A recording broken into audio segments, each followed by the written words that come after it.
A very good morning friends. मैं हूं जसबीर सिंह और हम यहां पे डिस्कस करेंगे India's world affair. So let's start the discussion of most recent geopolitics issue which is called Russia and Ukraine crisis. जैसा कि हम सब जानते हैं कि सेकेंड वर्ल्ड वार के बाद कोल्ड इरा स्टार्ट हो गया था between US and Russia. So US ने along with the European countries बनाई थी नाटो 1949 में। 12 फाउंडिंग मेंबर थे and it was sign at Washington DC. इसी के रिस्पॉन्स ने रशिया ने भी एक मिलिट्री अलायंस बनाया था 1955 में, विच वाज कॉल्ड वार्शा पैक्ट, जिसके मेंबर थे रशिया के अलावा Poland, Hungary, Romania and Bulgaria.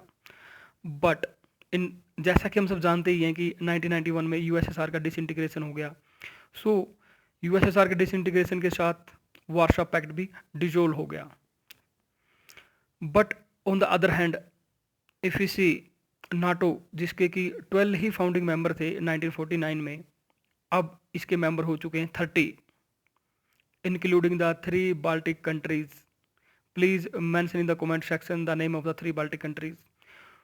और ये सभी तीनों बाल्टिक कंट्री रशिया के साथ बॉर्डर शेयर करते हैं। So which we can observe is that NATO is continuously expanding, and it is expanding eastern side towards the Russia, which is provoking Russia a security threat to Russia.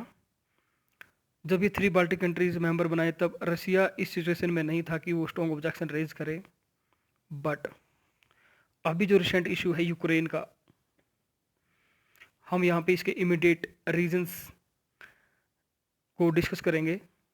Immediate reasons ये है कि Ukraine NATO का member बनना चाह रहा था। NATO ने भी इनिशियली कहा था कि हम यूक्रेन को नाटो का मेंबर बनाएंगे, क्योंकि नाटो की एक वेरी इंपॉर्टेंट पॉलिसी है, that is called the open door policy, जिसके तहत ये किसी भी कंट्री को नाटो का मेंबर बनाते हैं। बट रशिया ने यूक्रेन को वार्न किया था कि अगर आप नाटो का मेंबर बनोगे तो बहुत ही स्ट्रॉन्ग कंसिक्वेंसेस होंगे। बट यूक्रेन ने इसको लाइटली लिया। ये था बेसिक मोटा मोटा रीजन दोनों के बीच में। सो इम्पोर्टेंट बात अब यहाँ पे ये है कि यूक्रेन नाटो का मेंबर क्यों बनना चाह रहा था। If we see it from the Ukraine point of view is that Ukraine have the fear of Russian invasion. ये अपनी सिक्योरिटी चाहता था। यूक्रेन चाह रहा था कि मैं नाटो का मेंबर बनूंगा तो मैं ज़्यादा सिक्योर फील करूंगा, कहीं रशिया मुझ पर अटैक ना कर दे। अगर रशियन एंगल से देखें तो रशिया के साथ यूक्रेन की बहुत बड़ी बॉर्डर लगती है। अब 3 बाल्टिक कंट्री ऑलरेडी नाटो का मेंबर बन चुके हैं, यूक्रेन भी बन जाएगा तो लगभग रशिया की पूरी बॉर्डर जो है वो कवर हो जाएगी।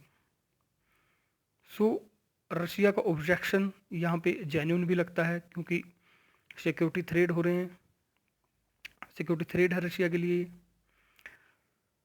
और नाटो के परस्पेक्टिव से देखें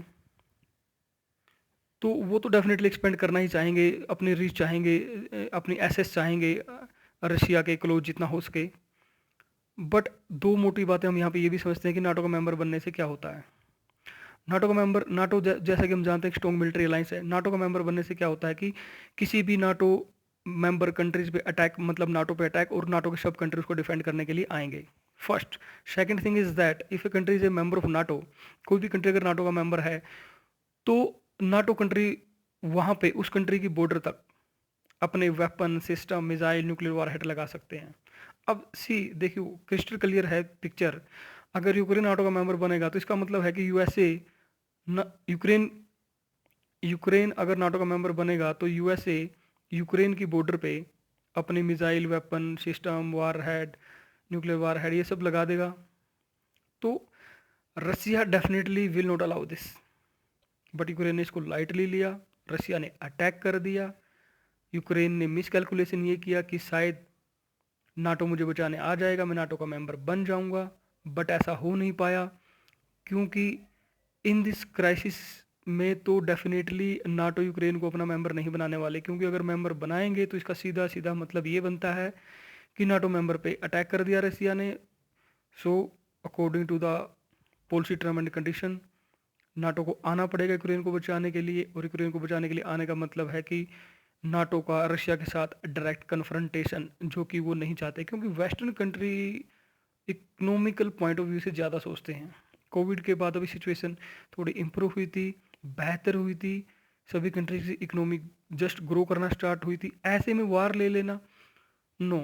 और थर्ड कंट्री के लिए तो डेफिनेटली नहीं, और वो कंट्री तो बिल्कुल नहीं चाहेंगे। सो सिचुएशन ये है कि नाटो यूक्रेन को मेंबरशिप नहीं देने वाली। यूक्रेन का stand, definitely every country have right to defend itself, और यूक्रेन को भी है, बट इनको अपना कैलकुलेशन करना चाहिए था। क्या ये स्ट्रोंग रशियन मिलिट्री के आगे अपने आप को डिफेंड कर पाएंगे अगर अटैक होता है तो? और जो डिफेंस है वो सेल्फ रिलायंस होना चाहिए, अपने दम पे होना चाहिए। ये नहीं कि नाटो आएगा, यूएसए आएगा बचाने के लिए, वो नहीं आएंगे, वो कभी नहीं आते थर्ड कंट्री के लिए, वो डायरेक्ट कन्फ्रंटेशन कभी नहीं करते। तो यहाँ पे यूक्रेन से मिस कैलकुलेशन होगी और रशिया को इन्होंने थोड़ा सा लाइटली ले लिया और अब अटैक हो चुका है। और अगर हम इसी चीज़ को मैप के थ्रू अगर समझेंगे तो हम देखते हैं कि नाइपर रिवर के ईस्टर्न एरिया पे बिल्कुल पूरा कब्जा रशियन मिलिट्री का हो चुका है। और ब्लैक सी में जो इनका एक पेनिसुएला था, क्रीमिया, 2014 में ऑलरेडी रशिया ने ले लिया है। एक दो दिन में क्यू पे भी कब्जा हो जाएगा। अब यहाँ पे सिचुएशन ये है कि क्या यहीं पे रुकता है रशिया या फर्दर वेस्टर्न साइड में भी कंटिन्यू अपना मिलिट्री जो है प्रोग्राम जारी रखता है। और दूसरी तरफ से हम देखें तो यूएसए ने या फिर नाटो कंट्रीज ने लगा दिए हैं very huge section on Russia. So consequences तो वेरी वेरी ह्यूज हैं इस क्राइसिस की। और पैरेलली बात भी चल रही है, और बात करने से ही बात बनती है। अगर हम देखें तो इंडिया और चाइना के बीच में भी एलएसी को लेकर 25 राउंड ऑफ टॉक हो चुके हैं। और फाइनली देखो, टेबल पे ही आना पड़ता है, बात ही होती है, एग्रीमेंट ही होती है। अगर आप कोई भी हिस्ट्री में किसी भी वार की अगर आप स्टडी देखोगे तो कंक्लूजन जो निकलता है वो फाइनली टेबल पे बात करने से ही निकलता है। तो आई थिंक रशिया ने भी डिप्लोमेटिक टॉक का यूक्रेन को ऑफर दिया था, वार्न भी किया था, don't be part of NATO, but Ukraine ने लाइटली लिया। यूक्रेन ने, मुझे लगता है कि मिस कैलकुलेशन किया थोड़ा है कि नाटो शायद मेंबरशिप मुझे मिल जाएगी, बट ऐसा नहीं हो पाया। तो लेट्स सी, अभी रिसेंट सिचुएशन यही है कि रशिया ने ऑल साइड से अटैक कर दिया है, फ्रॉम ब्लैक सी से, नेवी से एंड ऑल। तो रशिया ने का प्लान फिलहाल ये हो सकता है कि ईस्टर्न जो एरिया है नाइपर रिवर के, इसको तो ये पूरा ले ही ले और यूक्रेन को ब्लैक सी से भी कट ऑफ कर दे, क्योंकि ओडेसे और खेरसान ये अगर एरिया और कैप्चर कर लेते हैं तो लगभग यूक्रेन ब्लैक सी से कट ऑफ ही हो जाएगा। तो लेट्स सी क्या होता है। Please mention the comment section, क्या ये सिचुएशन वर्ल्ड वार में भी कन्वर्ट हो सकती है या यहीं पे टॉक से इसका सोल्यूशन निकल जाएगा? क्योंकि war only bring destruction, poverty, economic backwardness. So peace must be give every chance. In the next video, we will discuss the consequences of this war and impact on India, which is walking on a very tight diplomatic rope. Thank you. Jai Hind, Jai Bharat.